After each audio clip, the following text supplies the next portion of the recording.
Good morning, everyone. We're starting our service now. Settle into your space. We're going to begin with a prelude for ingathering, and we're blessed this morning to have James Smith playing in the sanctuary. So settle in and receive the gift of this music.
Good morning, everyone, and welcome to worship.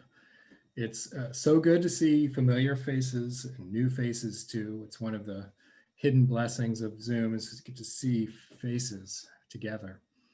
I'm so glad that this can be a place of solace and hope for people both here in Charlottesville and from far away. My name is Brett Gastinger, and I'm very honored to serve as a lay worship weaver this morning, along with our tech people, Sean Scally and Kelly Dryden, who are working tirelessly behind the scenes for us. And now I invite Board Secretary Beth Jager Landis to greet us all this morning. Good morning, everyone. I am grateful for the chance to be on your Board of Trustees and to offer my welcome to all who are joining us for worship this morning. I've been a member of this congregation for over 27 years and have most loved calling this congregation my church home. My husband, Don, and I got married in this church about 27 years ago, and we raised our two girls in our religious education program, and they have become very involved members of our church, as well as the Unitarian Universalist youth programming for our General Assembly. I especially love the long-lasting relationships I have formed with other church members over the decades, especially the members of my covenant group, with whom I've been together with for 10 years, and I call my best friends and I call them my mentors.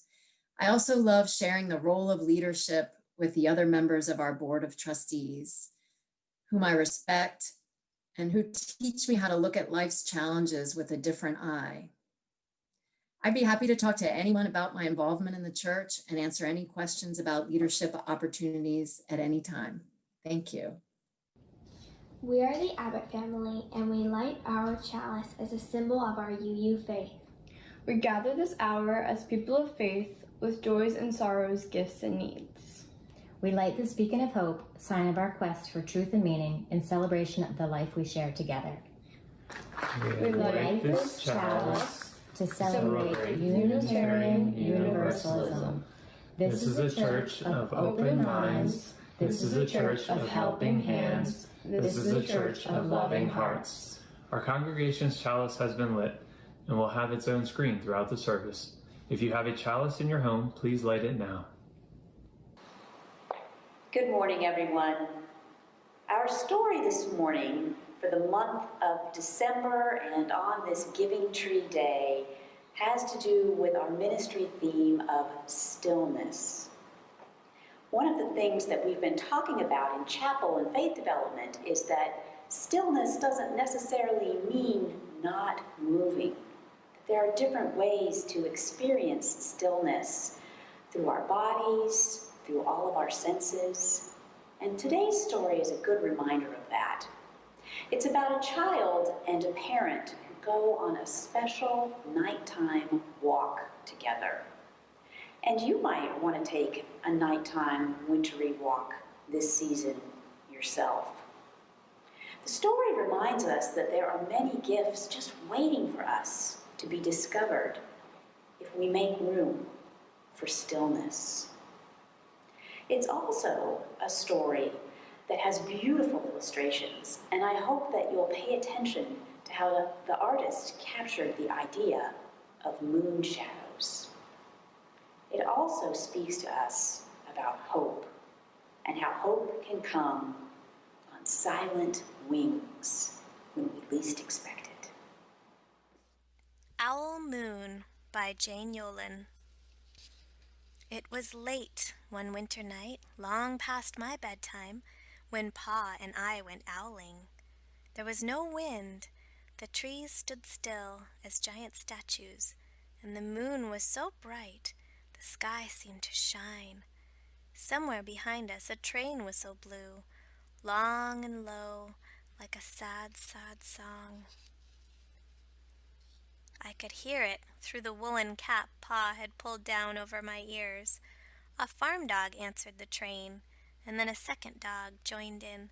They sang out, trains and dogs, for a real long time, and when their voices faded away, it was as quiet as a dream. We walked on toward the woods, Pa and I. Our feet crunched over the crisp snow, and little gray footprints followed us. Pa made a long shadow, but mine was short and round. I had to run after him every now and then to keep up, and my short round shadow bumped after me. But I never called out. If you go owling, you have to be quiet. That's what Pa always says. I had been waiting to go owling with Pa for a long, long time. We reached the line of pine trees, black and pointy against the sky, and Pa held up his hand. I stopped right where I was and waited. He looked up, as if searching the stars, as if reading a map up there. The moon made his face into a silver mask.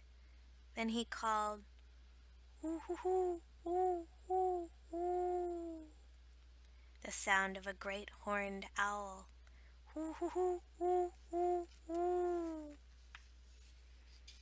Again he called out, and then again. After each call he was silent, and for a moment we both listened. But there was no answer. Pa shrugged, and I shrugged. I was not disappointed. My brothers all said sometimes there's an owl, and sometimes there isn't. We walked on. I could feel the cold, as if someone's icy hand was palm down on my back. and my nose and the tops of my cheeks felt cold and hot at the same time, but I never said a word. If you go owling, you have to be quiet and make your own heat. We went into the woods. The shadows were the blackest things I had ever seen. They stained the white snow. My mouth felt furry, for the scarf over it was wet and warm. I didn't ask what kinds of things hide behind black trees in the middle of the night. When you go owling, you have to be brave. Then we came to a clearing in the dark woods. The moon was high above us. It seemed to fit exactly over the center of the clearing, and the snow below it was whiter than the milk in a cereal bowl. I sighed, and Pa held up his hand at the sound. I put my mittens over the scarf over my mouth and listened hard. And then Pa called, "Hoo hoo hoo hoo hoo hoo. Hoo hoo hoo hoo hoo hoo." I listened and looked so hard my ears hurt and my eyes got cloudy with the cold. Pa raised his face to call out again, but before he could open his mouth, an echo came threading its way through the trees.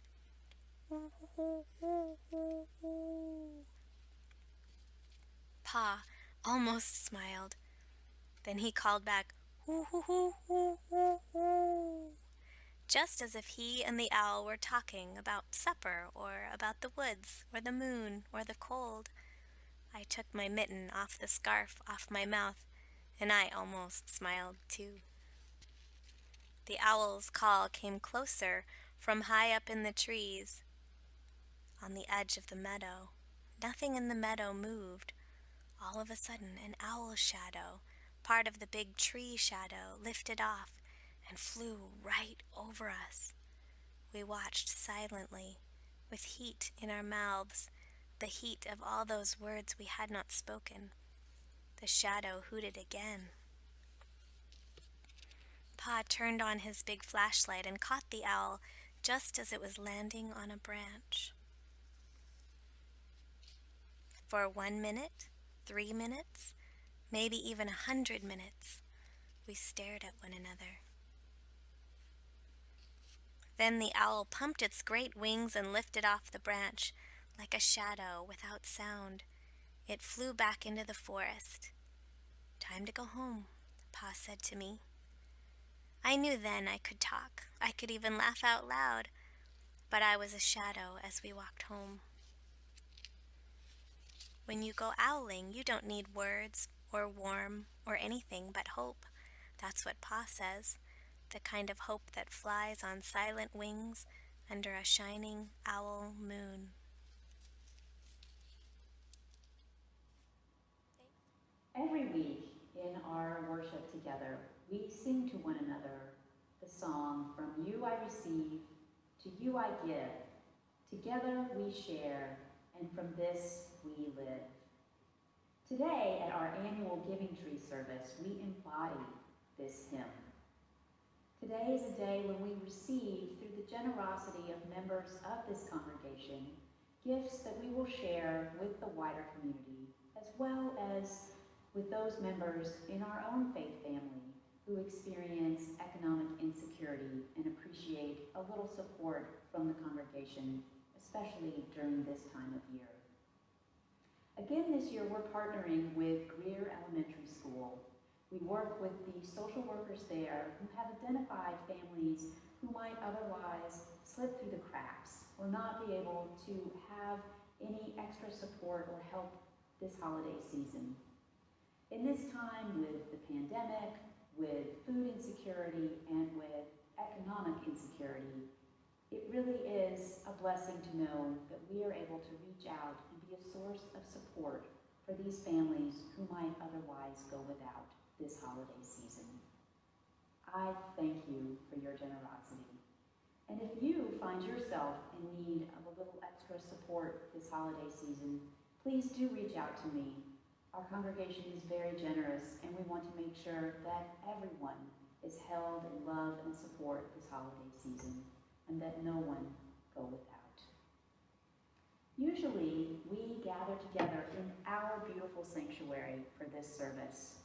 And today, we aren't able to be together in this space, but we will gather here again. We will gather here again. This time is causing us to create new traditions. And one of the new traditions that I want to make sure you know about is our lantern walk a week from today. I hope you'll go to the website and learn about the information for that special walk and join me next Sunday. Another new tradition is usually when we're gathered in this space, we have our beautiful giving tree up here on the chancel and presents are underneath it. We weren't able to do that this year, but we did plant a live evergreen tree in front of our church building, our new giving tree, a giving tree that we will be able to enjoy for years to come. I hope that you will stop by and visit this new tree and maybe even bring some ornaments to add to it that are animal friendly, like dried fruit garlands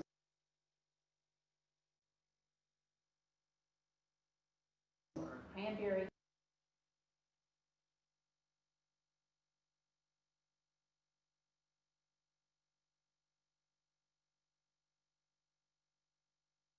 garlands or popcorn garlands, and add your touch to our tree. I also hope that you'll stop by and see me after service today. I'll be standing on the Edgewood Lane porch, and I would love to greet you. I'd love to receive the gifts that you have to give for the giving tree, and I also have a little holiday treat that I will give to you as well. Thank you for your generosity. Thank you for the many blessings that we together create and offer to the world.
So beautiful. And it's so wonderful to hear our choir in that hymn. The words of that hymn are striking to me.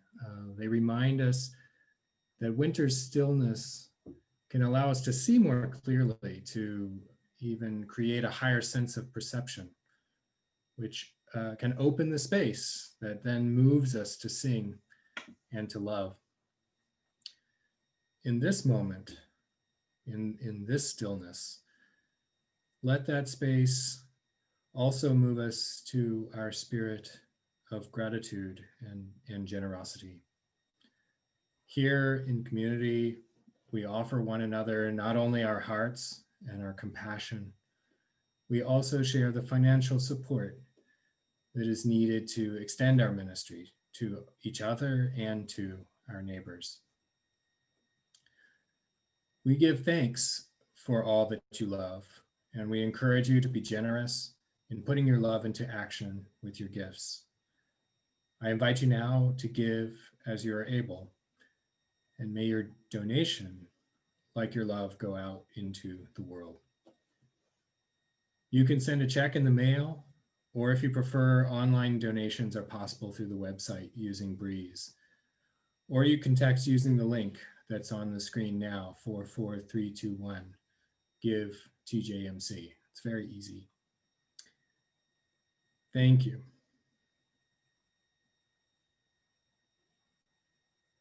From you I receive, to you I give.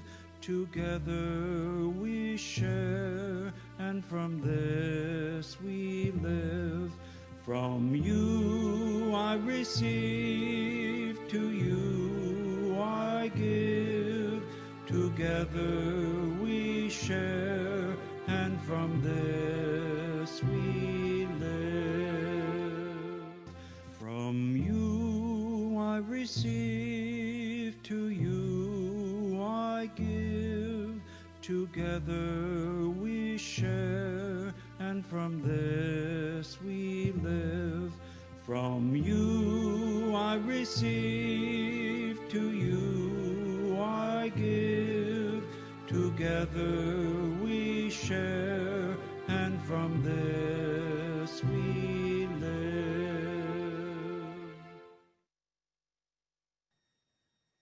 Please join me in dedicating the offering now, saying these words. We accept your gifts with gratitude. May we use them wisely and for the highest good.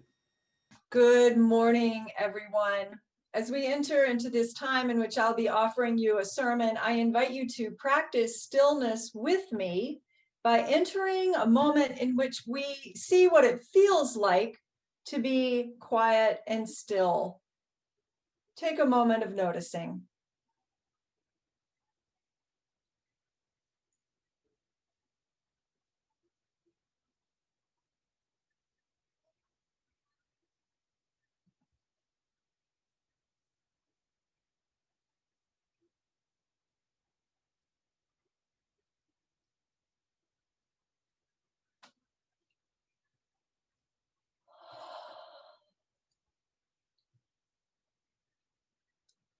And one more deep breath to bring yourself back to this screen, to this gathered community.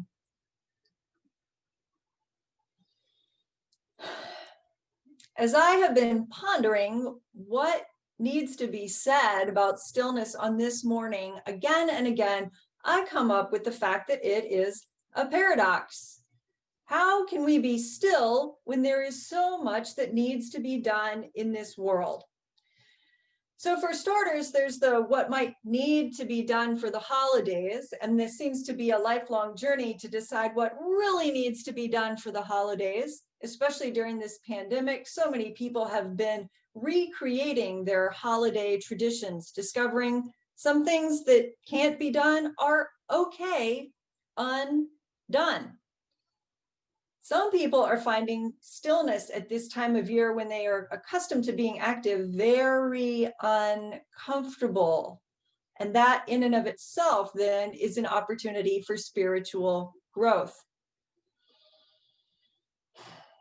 And then another thing that seems to call for action is the events this week in which our church was in the forefront of the evening news, the front page of the paper, and the many, many different layers of what happened at different stages.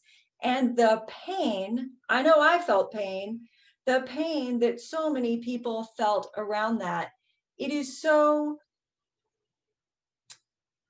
challenging to figure out what action is needed, but when haste might not be the right thing and when stillness is needed. This is a lifelong journey, the spiritual paradox of stillness and action. Stillness can sometimes be a bit of a trap if it becomes passive. There is certainly a way to be still and still be vibrant. Stillness can be a trap if it becomes stuckness. There is certainly a way to be still and still have vision. And that is the lifelong spiritual journey. How to be still and have vibrancy, how to be still and have vision.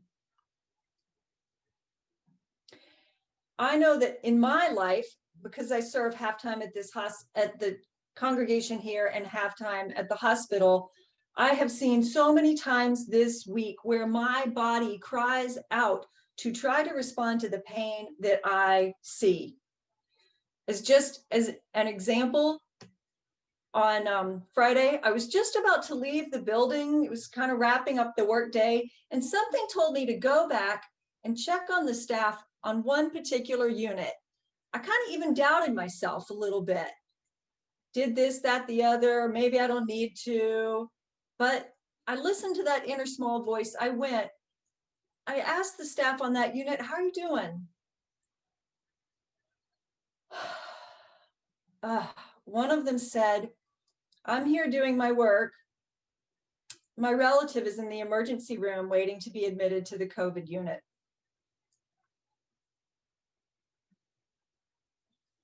I want to do something, but what can I do except be still with this person in their ache and their pain? And that is a vibrant way of being in stillness. Another ache that I saw in the hospital this week, a person who has finished the treatments that the hospital can offer. It's time for them to move on to the rehabilitation in a facility where they could do physical therapy, occupational therapy. But those facilities are full, or they're not accepting people because of a COVID lockdown, or they won't accept this person's form of payment. And this person is sitting in the hospital. Their family is unable to come visit from an hour and a half away because those family members need to work every single minute that they can earn money and take care of the kids. So my body's crying out with ache, but what can I do? So I sit with her. And she was a pretty good storyteller. I got to hear great stories about her life. And we sang a little bit together. That is an example of stillness being vibrant.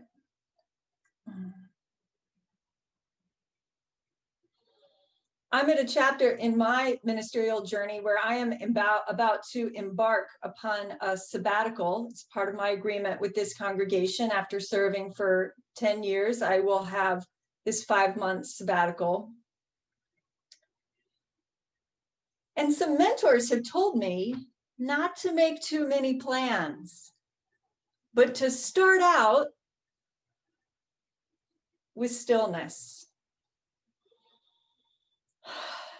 And from that place of stillness, to listen to the still, small voice within about what is called for, that will be renewing, that will be learning, that will be remembering. This congregation is also in a time of reflection, renewal, remembering. And when I come back to you all in 5 months, I'll start my sabbatical on January 1, then I'll be gone till about June 1, and then make a slow return in. As you all are continuing in your time of interim, you also have a chance to experiment with stillness and how that can be a time of vibrancy and vision to lead you into the next right action. And I want to tell you a little thing that's been niggling on my heart for a while. I hope that this congregation, as you work on healing, as you work on visioning and celebrating what is good, that you do that, but not mistake it for worshiping the congregation itself.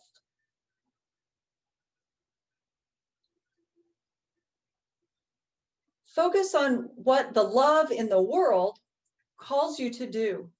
Focus on the good that is inside of you that you are called to bring forth while you work on healing wounds and celebrating what is true in the congregation. And so, my friends, as you go out into these days ahead, these weeks ahead, these months ahead, my hope for you is that you will have times of stillness in which you can get very, very comfortable with the vibrancy of stillness, with the vision of stillness. Allow that rest. It is okay. And then in your personal life, your work, your family, the society, the world, the earth, see what actions you are called to do. That discernment is a lifelong spiritual journey. Let us finish this reflection by returning. Come with me into a moment of silence again. Experiment what stillness feels like to you.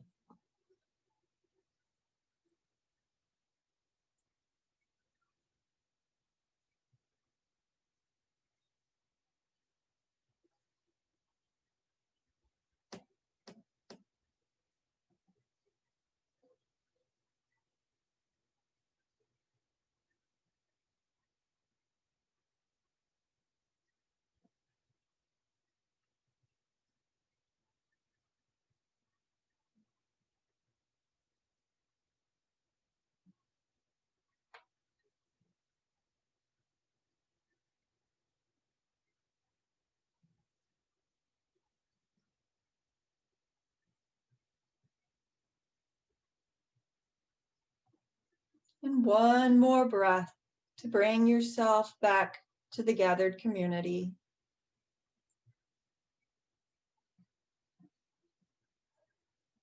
Blessed be. Amen. Amen. Thank you, Reverend Alex. Before you take off on New Year's Day, the president of the Board of Trustees and I want to offer you our blessing and a charge to you for your sabbatical. The word sabbatical comes from a root meaning 7. It's related to the word for Sabbath, which is the day of rest at the end of the week. It is common and healthy for congregations to contract with their ministers to take a sabbatical period for renewal, which gives the congregation and the minister time to reflect on what is meaningful. Alex has served for 10 years, focused on the immediate daily and weekly needs of this congregation. Spending some time apart from the demands of scheduled and urgent needs in congregational life, our hope is that her spirit will be restored and her call to this ministry will be strengthened. Alex, as president of the board, I hereby charge you to use the next 5 months to allow your cup to be refilled, to let the Spirit move you in new ways, and to return to us with new insights. And we as a congregation commit to do our own reflection on our ministries. And I ask this congregation to show a sign of your support by raising up your hand or choosing a sign in the reaction box to affirm our goodwill and our best wishes to Alex as she leaves us for 5 months, and we look forward to your return. Thank you so much, Alex. Thank you, everyone, for this charge. Thank you, Linda. Thank you, Lori. Thank you, the whole congregation. I accept this charge. I will use the next 5 months to be authentic to my calling to ministry, just how in previous chapters of my life at church camp, retreat, seminary, those allowed me to reflect and restore and learn. I will listen to the guidance of the Spirit to serve and be whole. Thank you for this charge.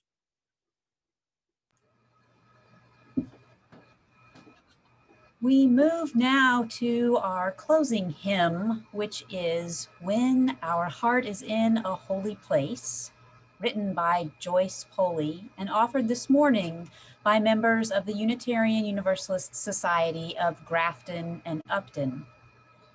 You'll notice that the imagery is green and lush. It points to a different season from where we are now. We chose this version for our closing hymn today as it speaks to the promise of the turning of the year, the cycle of the seasons, and where we will meet Alex when she returns from her sabbatical in June. It is time for our benediction and to extinguish the chalice. The chalice in the sanctuary will be extinguished. If you have a chalice at home, please extinguish it now. As we go forth from this place, go in peace. Hold on to what is good. Do not return evil for evil. Strengthen the faint-hearted. Let every step you take be a step of peacefulness and kindness. Return often to let your cup be refilled. Our service is ended. Blessed be.